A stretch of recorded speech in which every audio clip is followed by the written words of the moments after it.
In working on the flight model, we are trying to deliver a balanced combination of accessible controls with historically accurate World War II warplanes. That is why, with some very minor exceptions, World of Warplanes offers pretty realistic flight models. Each plane has a distinctive character and combat style. A diverse selection of aircraft in the game will allow players to choose a model that matches their style of play. Our goal is to provide players with extensive gameplay and at the same time make World of Warplanes reasonably accessible and enjoyable for players of all skill levels. The more you play World of Warplanes, the more expertise you get, and the more depth, tactical choices, and game options you learn and uncover along the way.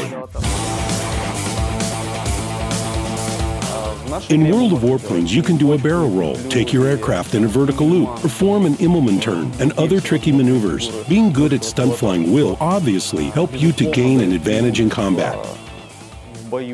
Historical note: a dead loop, often referred to as Nezdorov's loop, is an aerobatic maneuver that consists of a closed curve in a vertical plane.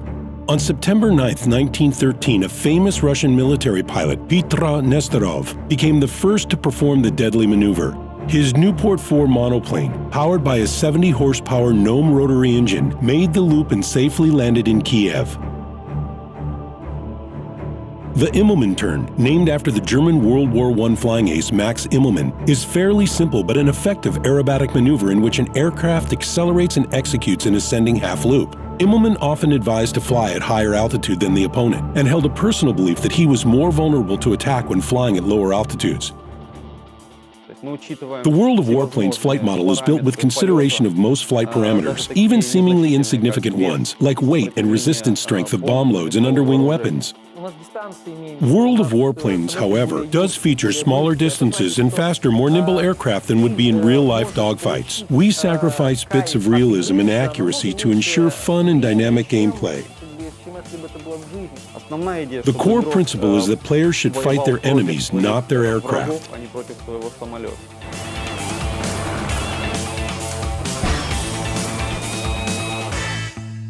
Every plane features multiple variations of ammo and engines, allowing players to tweak their plane's modules to their liking. A powerful machine gun provides better firepower, while an upgraded engine makes aircraft more agile.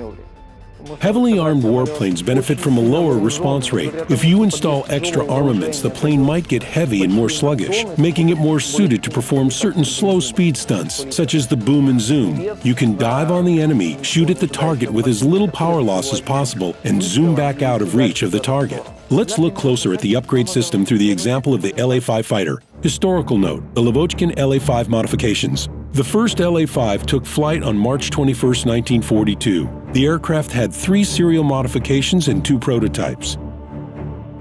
The LA-5F featured a modified radial M82F engine that improved performance and solved the commonly occurring overheating issue, while a refined canopy significantly improved the rearward vision. The LA-5FN was equipped with a powerful fuel-injected M82FN engine. It had a higher roll rate and a smaller turn radius than the BF-109G. Among the LA-5's most renowned pilots was the Soviet ace Ivan Kozydov, who had the highest number of confirmed air-to-air victories of any Soviet or Allied pilot. Alexei Morozoev, another legendary Soviet ace who flew the LA-5. LA-5 modifications, as they are in the game, have never been used in any flight-based game before. Players can build a prototype, installing whichever engine type, glider model, and set of armaments they want. Many of these modifications went through testing and were flown as prototypes, but never went into mass production. It's a very interesting machine that offers a staggering amount of customization. Players will be able to customize their planes and make them more personalized and recognizable in a fight, including being able to choose from several camouflage schemes and decorate them with emblems and pinup art.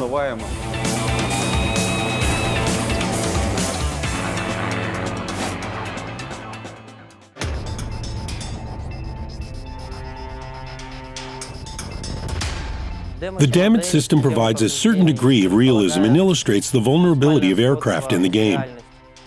Warplanes consist of numerous individual parts that impact their damage model. Almost every plane module in the game is susceptible to damage. Cockpit, tail, engine, even pilot, nearly everything. The player can pretty much destroy any part of the warplane, crucial for effective air combat behavior in the game. Bullet-ridden wings will lose climbing power, but will not necessarily fall out of the sky, instead only being able to travel at slow speeds. Pierced petrol tanks have the chance of catching on fire and could possibly cause a plane to explode if the fire isn't put out quickly. Historical note. On August 30th, 1942, 27-year-old Captain John Smith, leading a squad of U.S. Marine Corps' F-4F Hellcats, received word of a formation of nearby Army P-39 Air Cobra planes that had come under fire from more than 20 Japanese Zero fighters. After gaining some altitude, Smith dove into the dogfight. He picked his first target and tracked it. The captain aimed at the spot in front of a Zero's cockpit, the location of the plane's main petrol tank. A critical hit to the tank would cause an instantaneous fire that could potentially destroy the entire plane. The strategy proved to be invaluable, and Smith's sixth enemy plane burst into flames. Effective tactics helped the captain to shoot down numerous A-6M Zero fighters compared to the less maneuverable F-4F, and brought yet another victory for the Wildcats in the Pacific. Bullet trajectory is pretty fair in the game. However, hitting an enemy is rather easy. To assist those used to playing arcade games, we introduced a bullet guiding system that helps players aim better and hit their target. The option is called the Lead Finding Sight Assist.